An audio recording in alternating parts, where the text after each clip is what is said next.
The Louisville Cardinals' 10-game winning streak was snapped on the road against Georgia Tech on Saturday.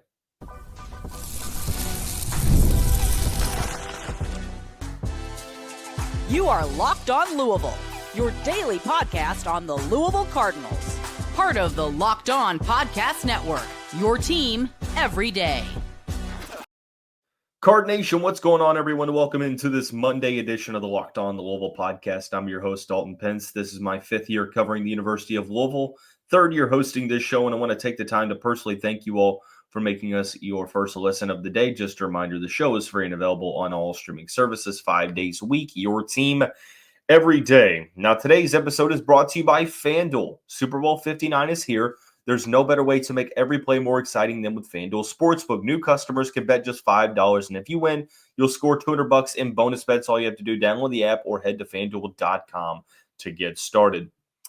The Louisville Cardinals' 10-game winning streak snapped on the road against Georgia Tech down in Atlanta, 77-70 defeat. Not much went right for Pat Kelsey's squad after the first 7 or 8 minutes in this game. Ultimately, the worst performance in an ACC game thus far this season for the Cardinals. We'll break it down. We'll discuss the winning streak being snapped, what this means for the Cardinals' net ranking, and postseason hopes, and also we'll explain why you shouldn't be worried about this team moving forward despite the bad result. So, tough loss for the Cardinals, one that hurts Louisville's resume. The first time in 2025 that Louisville has lost a basketball game, snapping a 10-game winning streak dating back to December. 9-0 in conference play in that stretch, and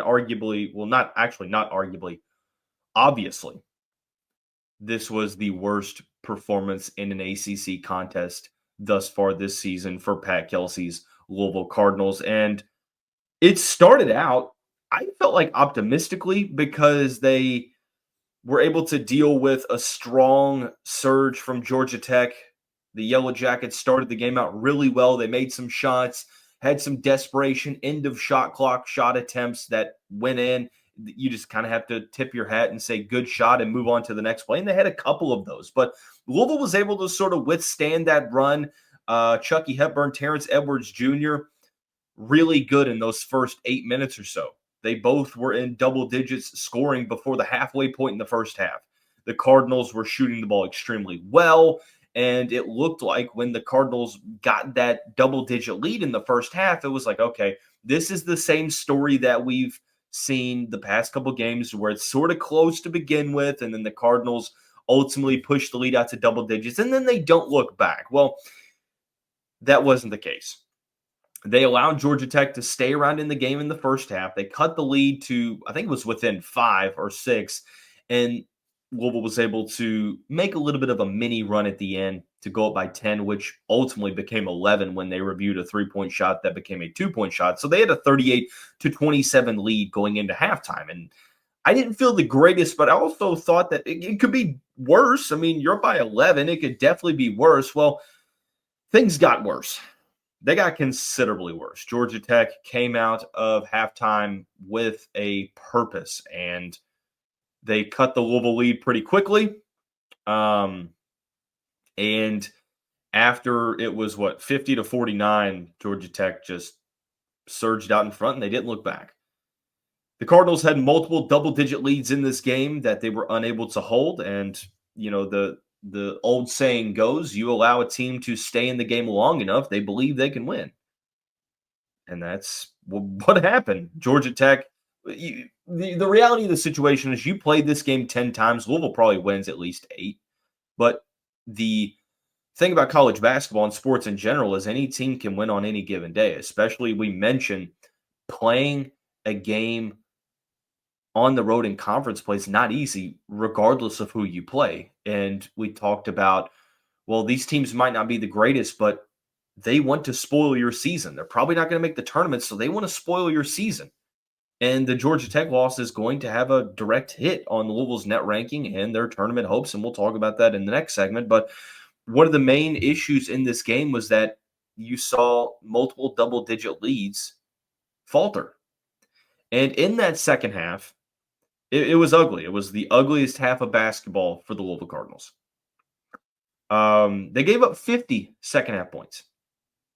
At one point, Georgia Tech went on a 21-3 run in the second half. You're not going to win many games by giving up 50 points in the second half and allowing a team to go on a 21-3 run. And there's people that responded to me on Twitter saying, well, it's the game of basketball. There's momentum. That's true, but I don't care. Look at who you played. No disrespect to Georgia Tech, but this is a Georgia Tech team that had lost 5 of their last 6. They were missing 3 rotational players. And you're a Louisville team that had won 10 straight. So forgive me, a team that you're supposed to beat by almost double digits, you shouldn't allow 50 points in the second half. Yes, they made some key shots, but they also had a good amount of open looks. Louisville's defense just was not really all that good in the second half. And you can point to the physicality. Georgia Tech played extremely physical. Like, credit to Damon Stoudemire's team. They took it to Louisville, and Louisville really didn't have an answer on either end of the court. Like, when Louisville was on defense, like, Georgia Tech just made it a point of emphasis to go to the rim. They got what they needed. And you look at the shooting percentages in this particular game, I mean, it's not like Georgia Tech just completely, shot the lights out.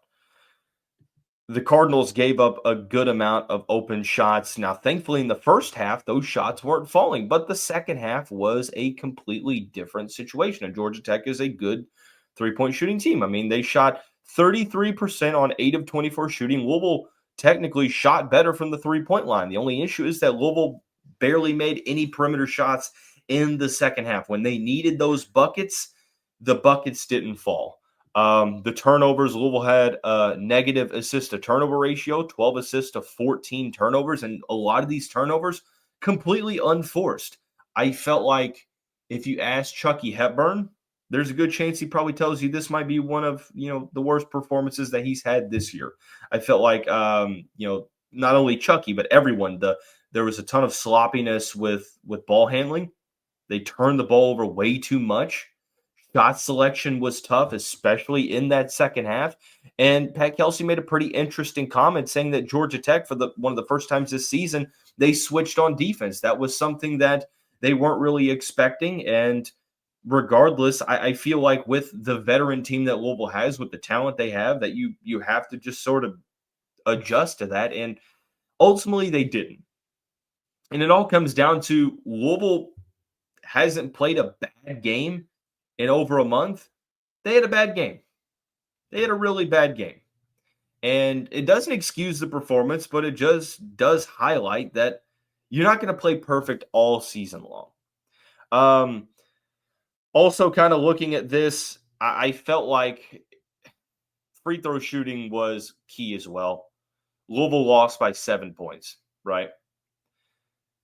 They went 11 of 19 from the free throw line. They shot 58%. Now, Georgia Tech shot worse. They were 9 of 17 from the free throw line. But for a team that out-rebounded their opponent, they shot better from 3. They had 5 more turnovers. Georgia Tech scored 20 points off of those 14 turnovers. And Louisville scored 11 off of the 9 from Georgia Tech. Georgia Tech had 36 points in the paint. I mean, I look at this whole game, and there's not really one thing that I will point out other than I don't feel that Louisville did one thing well. If there's an individual performance that I felt like wasn't terrible, Javon Hadley played well. I felt like. Now, Terrence Edwards shot the ball well in the first half.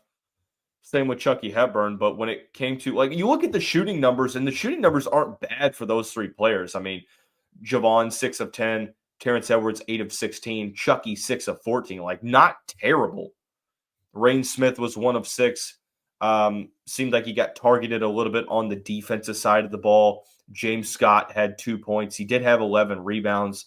And then the Cardinals had 10 points from Abubakar Traore, 10 points, 8 rebounds, but no points from Kenai Roots, who played 10 minutes. It's just one of those games to where Georgia Tech Playing in Atlanta has always been difficult. Like the last time Louisville had a 10-game winning streak, it was snapped by Georgia Tech.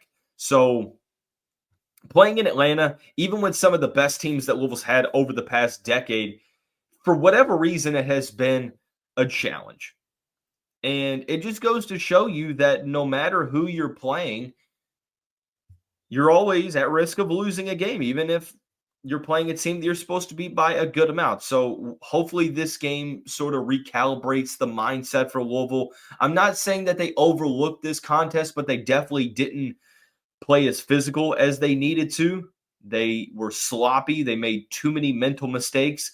And maybe they could have got away with one of those, but when you combine them all together, blowing multiple double-digit leads, not playing well defensively, getting blown out in the second half in terms of, sorry, I was sitting there trying to find the right way to say that, getting scored 50 points on, 21-3 run, giving up that run, the other team playing more physical, like all these sort of coming together, it contributed for this loss. And you now have to just sort of take the humility and move on to the next game, because you still have 9 games left in the season. The season is not over whatsoever. You have to learn, you have to regroup, and you just have to move on. At the end of the day, it sucks, but it is what it is. So we're going to take a look at how Louisville's net ranking was affected, what it means for their tournament seeding at the moment in terms of bracketology, being able to bounce back from this win, and much more when we come back on this Monday edition of the Locked On Louisville podcast.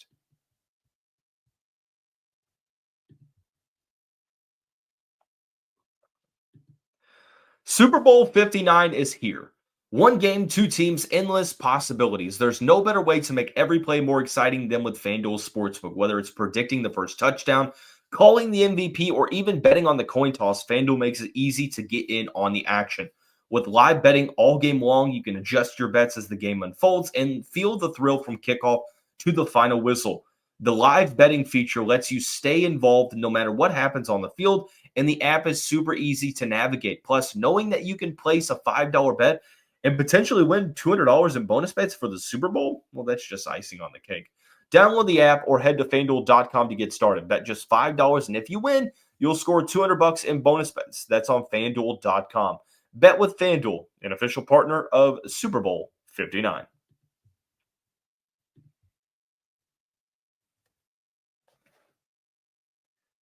There's something that I will never agree with, and that this is just me personally. If you happen to be on the other side of this argument, I'll disagree, but I'll respect your opinion, because I guess I can see the argument being made. When a team wins a good amount of games and they go on a little bit of a streak, or even a major streak, and they end up losing a game, the first thing I'm not going to do is say, well, Louisville needed to lose this game. You never need to lose a game. That's my opinion. Like, I've never been someone to say, well, this loss was good for Louisville. No, especially when you're trying to eliminate bad losses and keep bolstering your tournament resume and net ranking. I'm never going to say losing a game is good for a team. And I know that the way in which it's said, like the intent of the statement isn't from a spot of saying that losing is good. It's more so highlighting that it sort of helps the team refocus. And I think that you could do those at the same time. Like if Louisville would have won yesterday, I think just the scare of potentially getting upset would have sort of recalibrated their mindset. Now, there's a difference between claiming moral victories and finding silver linings. Like, I'm not going to say that, Louisville losing is good because it recalibrates and gets the team to refocus and come down to earth. But I think that you can also argue that, well, you do have to kind of look at things and say, you went on that 10-game winning streak, and now you lost a game to a team you're not supposed to. And with the way that you ended the Wake Forest game, it's time to go back and focus on the things that got us to this point. And we sort of lost focus of the game, and you ended up just losing. As bad as it sucks, because the Georgia Tech loss was not good. Currently, if you're looking for a silver lining, Georgia Tech has risen to a quad 2 opportunity rather than quad 3 with that win over Louisville. So it's sort of that give and take, the constant changing of the net rankings. Currently, Georgia Tech is a quad 2 loss. Louisville dropped to 30th in the net, so not a huge drop. According to bracketologists, Louisville went from a 5 seed to a 7 seed with this loss. So that's a fairly large fall for losing a game. And it's something that we felt like you lose a game in February. The benefit is the teams you're playing, you should be favored to beat. The drawback is that if you lose, it's going to be a game that you're not supposed to lose, and it's going to take a considerable hit on your ranking, on your bracketology projection. Now, bracketology is not the end all be all, but you understand it's still, I feel like, a good measuring stick, a good pulse on where Louisville is at. I'm glad that Louisville didn't fall that much in the net ranking, so it's not necessarily the end of the world. Losing a game against Georgia Tech, it's frustrating. I was pissed. I know everyone else was pissed because I saw what you all said on social media. Like, this is frustrating, man. You play a team that you know you're better than, and you don't really do anything well, and you lose a game that you kind of halt all that momentum. And we talked about on the most recent episode when we answered a fan question, well, can Louisville go can Louisville go undefeated the rest of the way? And I think that a listener of the show brought up a good point. It's not really, the question is not whether they can, because they're favored to win every game, but it's will they? And it just highlights how unpredictable sports are, especially college basketball. You play a road game in conference play, it's not going to be easy. So I don't think that we looked ahead, at least on this show. I mean, yeah, we talked about whether or not they could go undefeated, but I specifically mentioned I'm not going to think about it until you go 7-0 in February. Like, I'm going to take it a game at a time. Did Louisville overlook this game? I mean, it depends on who you ask. It seemed like it based upon what happened on the court. Like, the Cardinals didn't do many things well, but it could really just be as simple of a bad day at the office. You're not going to play a good game every single time you step on the court, and that's a tough thing to swallow, especially when you play a Georgia Tech team that you were supposed to beat. But, and this is going to be discussed a little bit more, is that you had a long stretch of games where you played really good. And I think that losing one game doesn't change the mindset of the team. I think that it does help you refocus a little bit. It brings you back down to earth. You get humbled. You get a slice of that humble pie, and it makes you sit there and think, okay, we looked really good in the 10 games. We won a lot of those games by double digits, but Georgia Tech took it to us. It felt like they did what Louisville does, just better than Louisville. Like, Louisville is usually that physical enforcer, and Georgia Tech just took it to them and got them out of their game plan, got them out of rhythm. And by the time the end of the second half was rolling around, momentum was a lot. It was way in Georgia Tech's favor. It was definitely in Georgia Tech's favor. This is what it is. Looking back on this, we've had this episode's being recorded about 2:00 on Sunday. Had a close to 24 hours to digest it. It's not ideal. I hate that Louisville lost this game. I hate that it halted the winning streak that I felt like could extend for a good portion of February. I'm hoping that it allows the team to just sort of go back to the basics, go back to the drawing board, go to the film room and say, okay, this is what went wrong. This is how we correct it, and this is how we move on. Free throws, sort of hit or miss for Louisville. Louisville have been hitting those more. They've been really good in the assist to turnover ratio. They've been really good at holding on to double-digit leads and good at defending the opposing team's best player. Lance Terry, the best player for Georgia Tech, shot 9 of 20 and had a game-high 23 points. So, I mean, you had 4 starters, actually 7. They played 6 players. 5 of them scored in double digits. And it sucks. It sucks. But I'm not really worried at the moment. Like, moving forward, as of February 3rd, I'm not worried. I know the Georgia Tech game sucked. I know the end of the second half against Wake Forest wasn't ideal. I don't think it's going to become a trend for a couple different reasons. We'll explain why when we come back on this Monday edition of the Locked On Louisville podcast.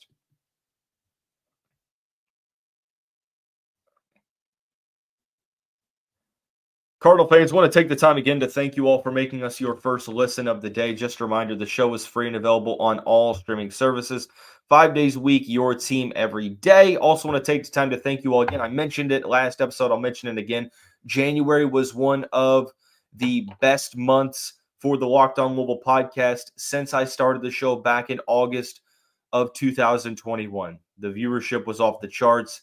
I appreciate you all for watching it on YouTube, listening to it on whatever streaming service you utilize, sharing it on social media, interacting in the comment section, whether it's hating on every episode or calling out Louisville's conference play on every episode, or just voicing support and offering your thoughts. I appreciate the engagement nonetheless. So you look on now to the post-Georgia Tech loss. The Cardinals have 9 games left in the regular season, 6 in the month of February.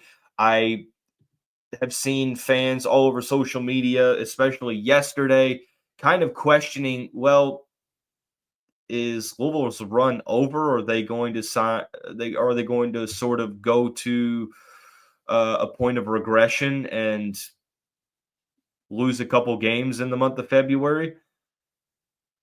I think that the Cardinals went on a 10-game winning streak for a reason. I don't think it was a fluke. Like, 10 games out of a 31-game regular season slate, that's not a small sample size. Like, that's not a fluke to me. Like, if you win 3 games by blowout fashion, maybe it's different. Maybe you can make the case if the Cardinals have won a bunch of close games in January, but 7 of the 8 January victories were by double digits. Like, this team is still a good team that just had a bad game. You look across the country, over the past couple weeks, ranked teams are losing left and right to unranked teams. Now, does it make it okay for the Cardinals to fall to Georgia Tech? No, but it's highlighting that it happens. They had a bad game. That's what I'm writing it off as, unless it snowballs into a trend. It's sort of a conditional statement. I'm not worried unless Louisville struggles this upcoming week. I do think that it adds urgency for the rest of the month. Like I mentioned, that I felt like Louisville needed to go 6-1 or 7-0 in the month of February. It's not ideal that you lose the first game of the month, and it's not the toughest game that you'll play.